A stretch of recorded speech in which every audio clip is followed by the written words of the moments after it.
Welcome to Life After the Fire, the preeminent podcast for all things related to having an amazing life after the fire service. My name is Chris Phelps. I'm your host, and I'm joined today by Randi Eisenshtat with Northwestern Mutual. She's our first non-fire connected guest. So welcome. Thank you. I'm honored. Yeah. So the big reason that I wanted to have you on the show is, we've only had like one or two shows that have posted, but already we're getting some great feedback, and we've gotten a couple of questions related to folks that are getting ready to retire. So these are folks that are in like the last 6 months of their career, and they're trying to decide where to go. And I know from my experience, being a 22-year paid veteran of the fire service, that having a professional financial team behind you is vitally important. And that financial team to have behind you, starts with a financial planner, a mortgage lender, an accountant, maybe even an attorney. So let's talk about the financial advisor, financial planning piece. Yeah, absolutely. Yeah. It's so interesting because in that world and in that industry, you talk pre-retirement, and these guys and girls are young, right? Most of our clients, when we're talking pre-retirement, they're like pre-retirement, right? They're like 50, 60s, like ready to not work anymore. Yeah. But when you're talking to somebody in the fire service industry, they have a whole life ahead of them. Exactly. So, we had talked about this offline, but, it's vitally important to have that team from the beginning.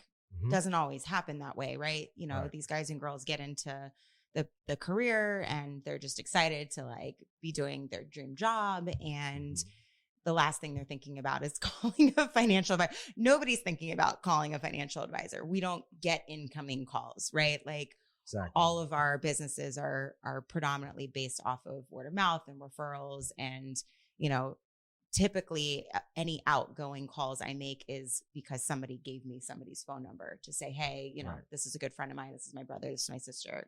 They would love to meet with you. So yeah, it is very important that they have that team around them from the beginning. But if they are just starting to look into some of these areas for financial advice, say 5-10 years before they're retiring, it's a very individualized conversation, right?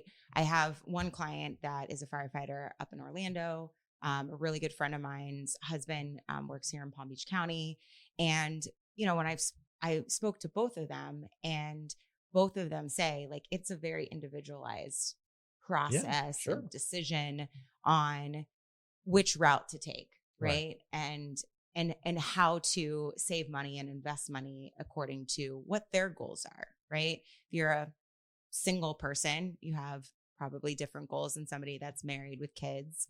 And if you're somebody that wants to take that early retirement, right, and you have hopes, goals, and dreams of some other career avenue that you want to take, then there's things that need to probably be put in place to do those things, right?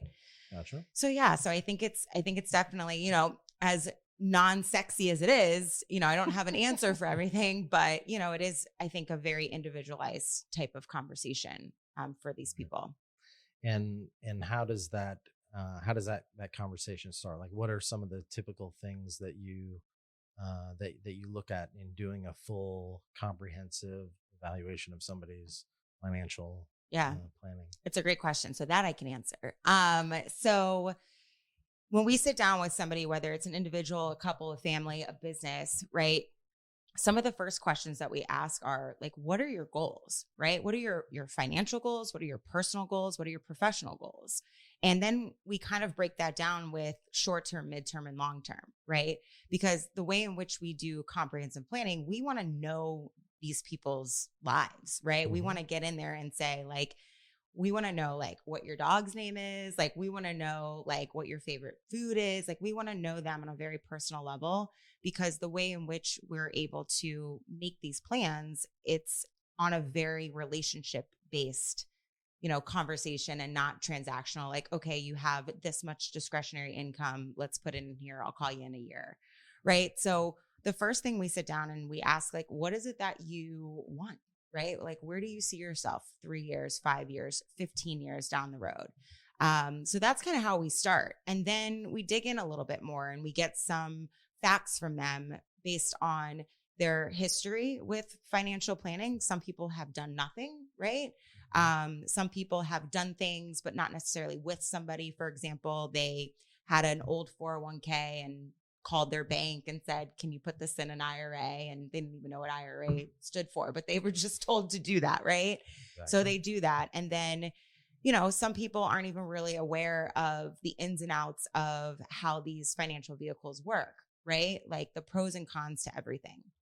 So we dig in, and not only do we get as much information from them as possible to create a comprehensive financial plan, but we're all about educating, right? Like, we want our clients to know what they're doing, why they're doing it, right? And also be able to feel kind of like that peace of mind around their plan and the things that we put in place. I find that, and you probably will agree with this, that one of the biggest stressors in people's lives is money, Yeah. right? And it's like almost one of the number one causes for people to get divorced, right? Because there's just not alignment or really a plan in place at all. So it's just kind of a junk drawer of things floating around. Yeah. So I recall like starting out, obviously, we didn't have a lot of disposable cash, if you will. Mm-hmm. So, before we had a nice, comfortable nest egg, there were other investment vehicles that we took on, namely insurance, to kind of bridge that gap. Like if all of a sudden, I wasn't here anymore, or my wife wasn't here anymore, we would still have something to provide for our kids. Right. So what's your some of your philosophies on insurance to start out? Is that like one of the first things that you recommend, or? Yeah. So that's one of my favorite things to talk about.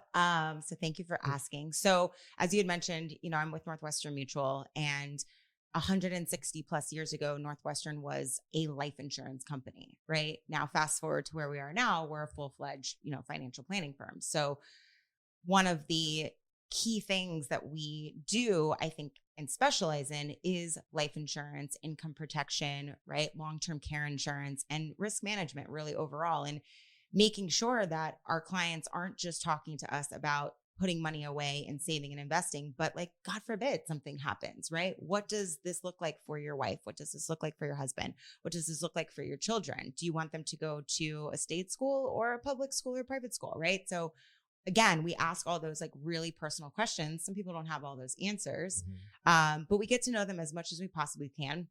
And yeah, that is, if not the most important part of a conversation, but it goes hand in hand with talking to them about the offensive side of their planning, right? Like retirement and savings and all of those fun things that people really enjoy talking about.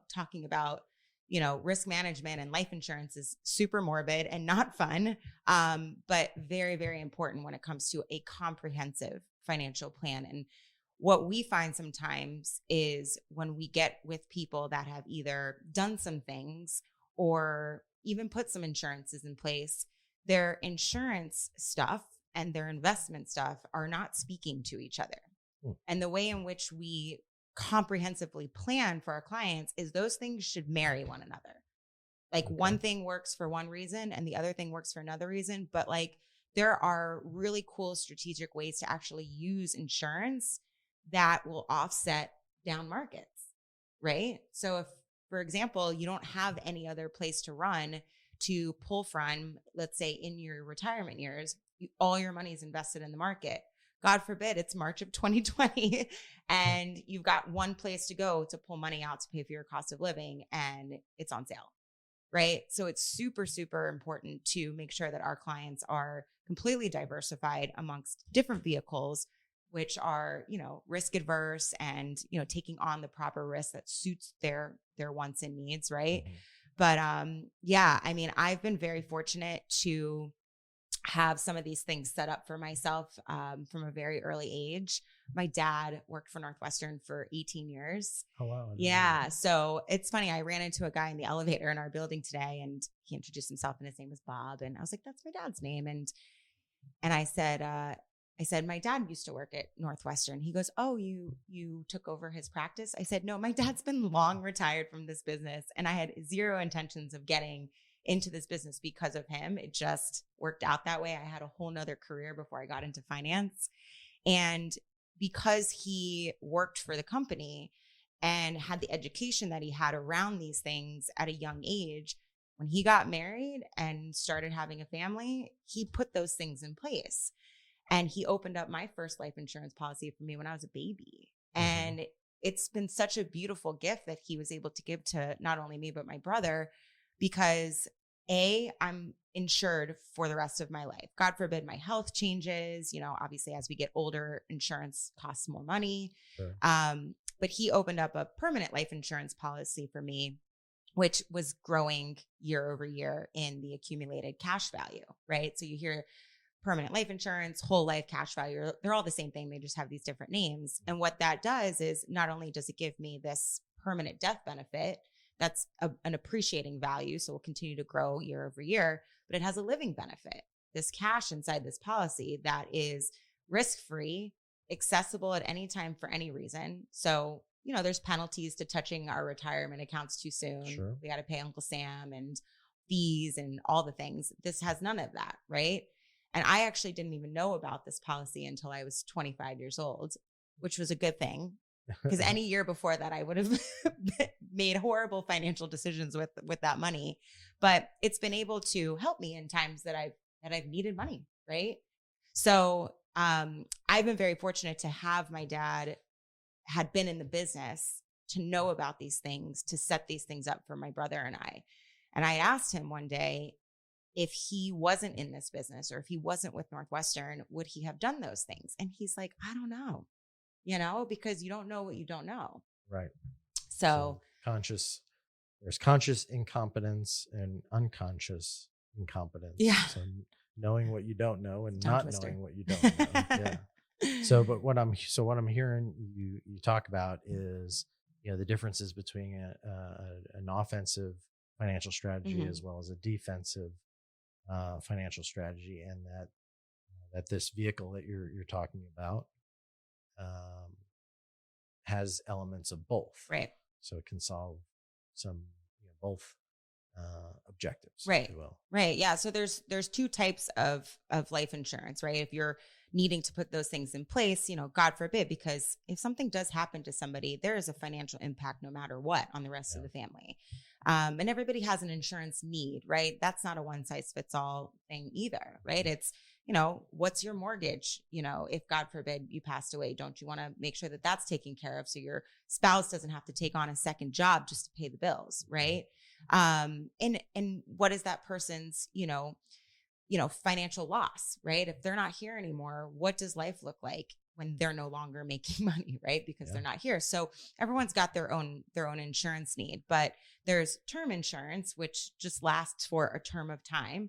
And it's a super inexpensive way to get a lot of insurance, right? Mm-hmm. So let's say I have a client that comes to me and they've only got a limited budget to spend on their financial plan. Mm-hmm. We look at the risk management side of their financial picture first and foremost. And we say, okay, well, this is your insurance need, but I've only got this much to work with. We're going to start with some term insurance because at the end of the day, something's better than nothing. It's going to cost you less than what it costs to get a cup of coffee in the morning. Right. And there's options within those term insurance policies that over the course of the first 10 years of some of these policies, you can convert into a permanent life insurance policy when it makes sense financially for you to be able to afford to do something like that. Gotcha. Obviously, permanent insurance costs different than term insurance because it has all these additional benefits to it, right?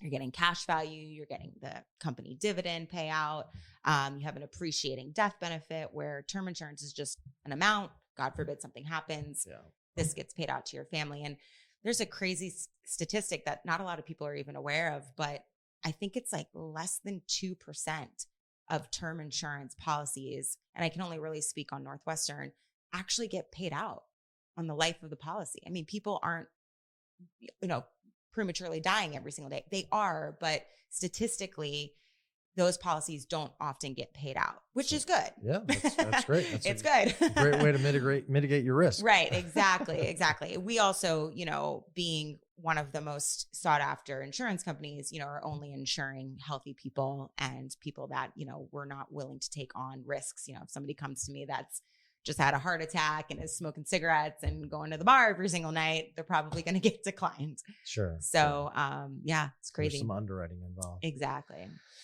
Okay. So moving on to more of the, some of the offensive strategies. Yeah.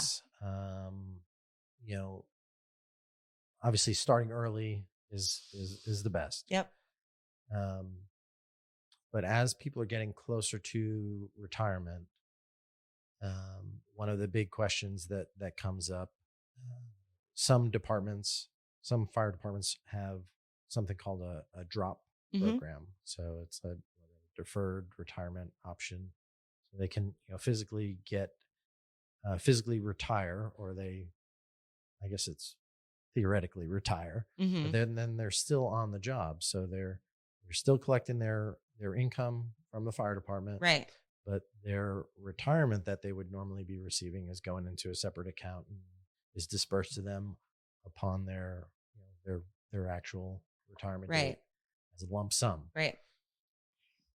One of the big questions we get is, should I go into the drop, or should I just retire and go off and take on another career? Right. Yeah. And, I had talked to those two people that I had mentioned, one of my clients and then my friend's husband, who's also a firefighter, and both of their answers to me when I had asked this question, because I wanted to know for myself too, because I don't have a ton of clients that are in that industry, but when I do come across those people, hopefully from this podcast, I'll be able to service them and be able to give them some more direct answers. But unfortunately, what I'm finding is a lot of those answers to those questions are very individual based on that person, right? I think it's amazing the benefits that you guys are provided, right? There are so many incentives to go that route, for a career, because of those benefits. Not everybody gets those things, right? Yeah. So, and the other thing to consider is, like, if you've got this lump sum of money coming in, there needs to be a plan in place for that lump sum of money. Where is that going, right? Yeah, because if you don't roll that over into a qualified plan, you're getting some major tax implications. Exactly. So that's the other thing that we strive to educate our clients on, is like mitigating their exposure to taxes and making sure that they understand, like, well, this vehicle, you can do this, and these are the rules and regulations here. And then this one, well, this doesn't hurt you here, but it has this, restriction on it. So just kind of educating people on where they can put money, why, and then also understanding, like, the need for it, right? Like, you're in the real estate business now. So a lot of people are like, well, I want to buy a home in a year. Okay, well, that money needs to be more liquid, right? Yeah. Or if somebody's like, I want this money for retirement, I don't want to touch it, then we can put that into something that, you don't necessarily need in a short-term period. Excellent. So basically what you're saying, obviously it's very individualized as to what's the best thing to do, whether you're moving on into another career, going off to earn a second pension, moving into a whole nother line of work. Yeah. Or you want to just be completely and totally retired. Your response or your individual answer to that question is going to be different. Yep. Yeah. So good stuff there. How old are some of these people when they retire? Like, they're like in their... I was 41. That's crazy. Yeah. That's great. My 40? I dad was started 40. his business when he Now, I didn't actually, let me back that up a little bit. I was 40. But I bounced around for a couple of departments. Yeah. So I had not reached my normal retirement age, 100% vested. We'll start collecting when I turn 55. Never did or had the opportunity to do the drop program, anything like that. But, I moved into the mortgage business, moved Right. into another career, and was fortunate in that, I had set a goal for myself that, moving into this business, I didn't want to have a step back financially. Right. And, so like my first year, I accomplished that goal. I made more in the mortgage business than I made the prior year in the fire service. And then that following year, it like almost doubled. Yeah. And then the year after that, it almost like doubled again. And then, fast forward to a really, really amazing year. And it was like, okay, we're making in a month what we made in a year Right. in the fire service. So, Right. Something like that is very difficult to anticipate or project I never could fathom that. But, so, I would have started down one financial path. Well, we started down one financial path, and then we had to make a big transition because totally different. Yeah, you're Totally making a different different type now. of income. Yeah. And and I don't know how many people are aware, but like when you are, this is later in life, right? Like my parents are now 70, but when you start withdrawing from these retirement accounts, you can only be showing on paper a certain amount of income, right? So if you are taking on another career and you're making really, really good money, you can't necessarily also be taking from some of these vehicles, your retirement accounts. Right. So yeah, there definitely needs to be conversations, I think, with each individual based on the path that they want to take. But, I'd ask about your age because it's like, I'm 36. Like it'd be nice to not work, but I love what I do. But 5-6 years from now, I couldn't see myself doing nothing. Yeah. So if I made a career change, whatever the case may be. I mean, I did make a career change from my past career into my career now. I was in my early 30s. I couldn't imagine, like, what are you going to do all day? I mean, you can go golfing and sit on your boat. I mean, there definitely are those success stories of folks within the fire service that, when they got to their normal retirement age, and whether they did the drop program or they didn't do the drop program, there are those success stories of folks that have been able to live off of that and live within those means and live within their means and be happy and prosperous and whatnot. But there's just as many, if not more, folks that got to their retirement age and said, okay, I've been working all my whole career for this, and this is how much I'm going to get. I can't live off of that. Right. I'm going to have to do something else. All I know how to do is be a firefighter. Right.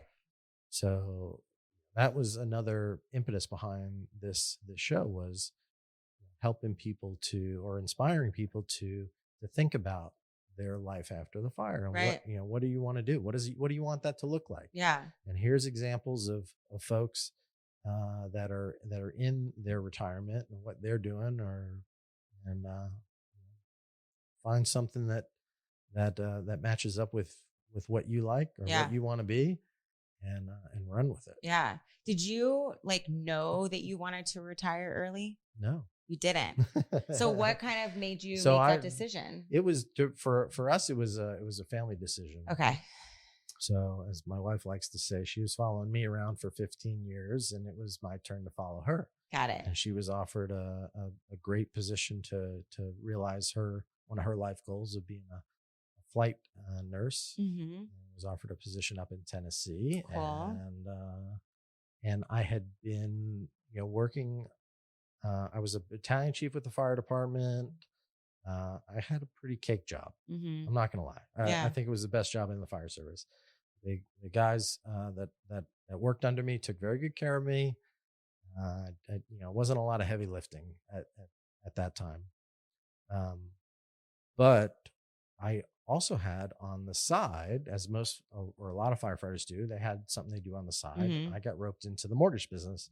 And when she said hey, I got this opportunity to go to Tennessee, I said, all right, I'll get out of the fire service. I'll do the mortgage business.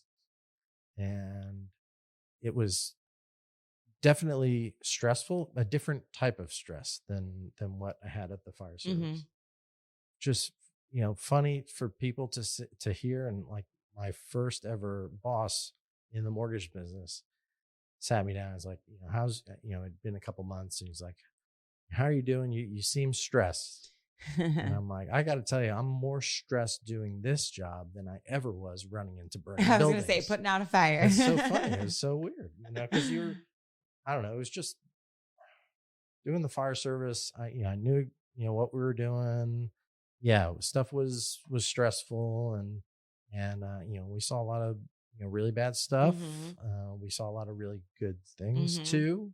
I don't want to discount that. Yeah. But then in the mortgage business, it's like, man, these people's houses on the line, and their house was on the line with me at the fire department. Yeah, right. But it's a different kind of feeling. It's like, hey, you got that moving truck is loaded up and sitting out front. Can we get the keys? Yeah. It's like, well, we're waiting on an underwriter. It was so stressful. Yeah. To me. Yeah. So it's just different. It's so weird, but yeah. So that was it. And it was definitely not my goal to do that and retire early like that. But did it work out?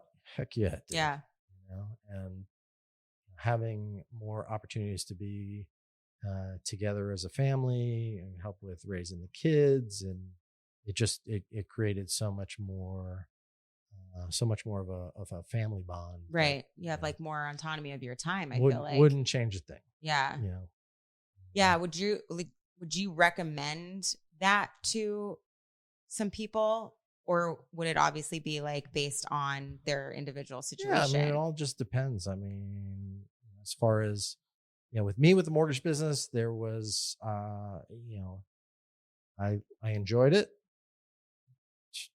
Some could argue, but it turned out I was actually good at it, and I could make money doing it. So I call that the triad of awesomeness. Yeah. So something you're good at, something you like doing, and something you can make money at. Yeah. And if you find those three things, yeah, in whatever it is, run with it. Yeah. I remember reading in the Wall Street Journal years ago, and I think it said something around like 10 or 12% of people can say that. Like can say that they're enjoying what they're doing. Wow, that's a low percentage. I know. This was a while ago, so hopefully it's changed. I feel like COVID definitely helped kind of steer people out of an unhappy environment, work environment, into possibly something that they're more fulfilled in. But yeah, I've had 2 careers where I not only feel like I love what I do and I'm good at what I'm doing, but I can make a living and support myself. Yeah. And so I feel blessed to have had that twice. Yeah. Yeah. And you too. Exactly.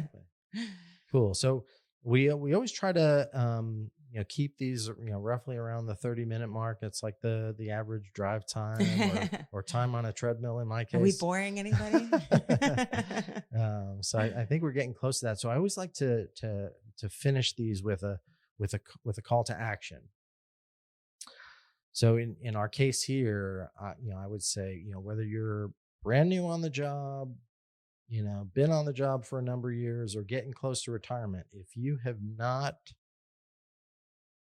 reached out and spoken with a financial advisor and gotten on the right path to financial freedom, if you will, there's no better time than the present. Yep. It's a very high trust relationship that you have with your financial advisor, speaking from personal experience. And it's important to find somebody that you can have that level of communication and trust in. And a good way to get a hold of Randi would be how? They can call me, they can email me. Okay. What's a good way to email you? You can email me at Randi, RANDI, dot my last name, Eisenshtat, We're going to put that in the show comments. EISENSHTAT at nm.com. So Northwestern Mutual. And I can be reached via cell phone, 713-502-1757. It's a Houston area code. Born and raised. And yeah, I mean, I would love to just have kind of an open conversation with anybody that's listening that is in that space, right? That they don't have that relationship with somebody. They've got some questions. There's no pressure to do anything. Our first conversation with people is really just to see if it is a good fit, right? Sure. It's kind of like speed dating. Yeah. And we have a huge team of people. I mean, we've got over 35 advisors in my office. My managing director has been in the business for over 20 years. So, if I'm not the right fit, which is totally fine, I've got a team of people that can work with all these individuals. So we would love to help in any way we can. Awesome. Yeah. Awesome. Well, get your financial house in order. You need a good, solid team behind you. Yes. Financial advisor is a cornerstone of that financial planning team. And as far as our show goes, if you like what you're hearing, like, follow, and share. If there's somebody that you think that we should be connected with to feature on our show, you can reach us by email at info@latfpodcast.com. That's info@latfpodcast.com. We'll see you on the next one.